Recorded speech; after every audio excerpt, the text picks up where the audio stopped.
আসসালামু আলাইকুম এভরিওয়ান। আপনাদের কাজের উইকে একটা আপডেট আসছে, সেটা হচ্ছে আপনাদের জন্য ভিপিএন অ্যাপ ক্রিয়েট করা হয়েছে। ঠিক আছে, সো আপনারা যখন আমাদের অ্যাপসে ঢুকবেন, ভিপিএন ছাড়া তো আপনারা অ্যাক্সেস পাবেন না, এই যে বের করে দিবে এক্সিট। সো কিভাবে সাইন আপ করতে হয় এগুলো আসলে বুঝাই দেওয়ার কিছু নাই, এগুলো আপনারা আশা করি পারবেন।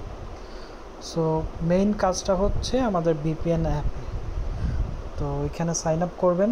সাইন আপ করলে আমরা অ্যাপ্রুভ করলে আপনারা ভিপিএন অ্যাপে অ্যাক্সেস পেয়ে যাবেন। তারপরে এখানে আপনারা যদি ক্লিক করেন তাহলে ইন্টারফেসটা দেখাবে হচ্ছে এইরকম। ঠিক আছে, এখানে অনেকগুলো কাজ আছে।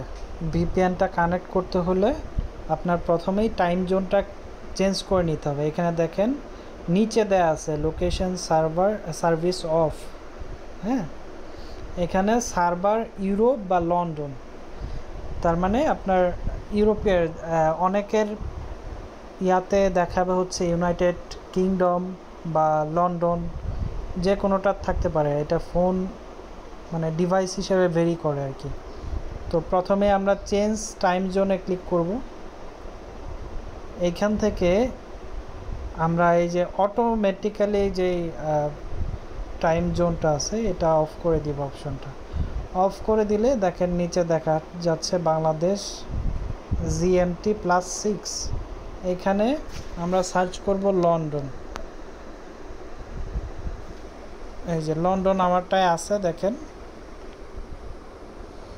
অনেকেরটা এরকম নাও থাকতে পারে, তারা সার্চ করবেন ইউনাইটেড কিংডম, হ্যাঁ, বা জিবি সার্চ করলে +1 দেখাবে।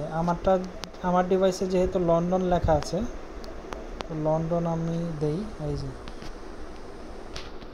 মেন বিষয়টা হচ্ছে আপনারা চেক করবেন যে GMT+1 এইখানে দেয়া আছে, দেখেন এখানে ক্লিক করে ছেড়ে দিবেন। হয়ে গেছে এটা সেট করা। এখন আমরা ব্যাকে চলে যাব। এখন দ্বিতীয়ত হচ্ছে লোকেশনটা যদি আমরা এখানে যাই, লোকেশন সার্ভিস যদি অন করা থাকে এরকম, এটা অফ করে দিবেন। ঠিক আছে, ক্লোজ। সো এটা হয়ে গেছে। তারপর হচ্ছে রিসেট অ্যাডস আইডি, এটাতে ক্লিক করবেন। উপরে দেখেন রিসেট অ্যাডভার্টাইজিং আইডি লেখা আছে, ওখানে ক্লিক করলে ওকে করলে হয়ে যাবে, অ্যাডভার্টাইজিং আইডি চেঞ্জ হয়ে যাবে। প্রতিবার যখন কানেক্ট করবেন এটা করে নেবেন। তারপর সব করা হয়ে গেলে লোডেড অ্যাপে ক্লিক করবেন। দেখেন সবগুলা গ্রিন লাইন আসছে, দেখেন। এখন আপনারা যদি সার্ভার লিস্টে ক্লিক করেন তাহলে এরকম দেখতে পারবেন, সার্ভার 1 বা আইপি হিসেবে দেখতে পারবেন, মানে এরকম দেখতে পারবেন। তো এইখানে যদি আপনারা ক্লিক করেন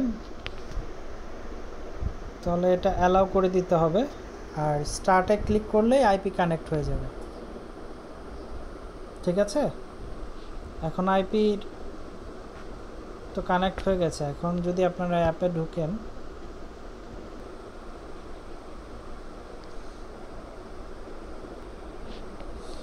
তো এখানে সাবমিটে ক্লিক করে আপনারা কাজ করতে পারবেন এখন। ঠিক আছে, সো ওই ভিপিএন অ্যাপটা কীভাবে সেট আপ করতে হয় ওটা আমি দেখিয়ে দিলাম, এভাবে আপনারা কাজ করবেন। ধন্যবাদ সবাইকে।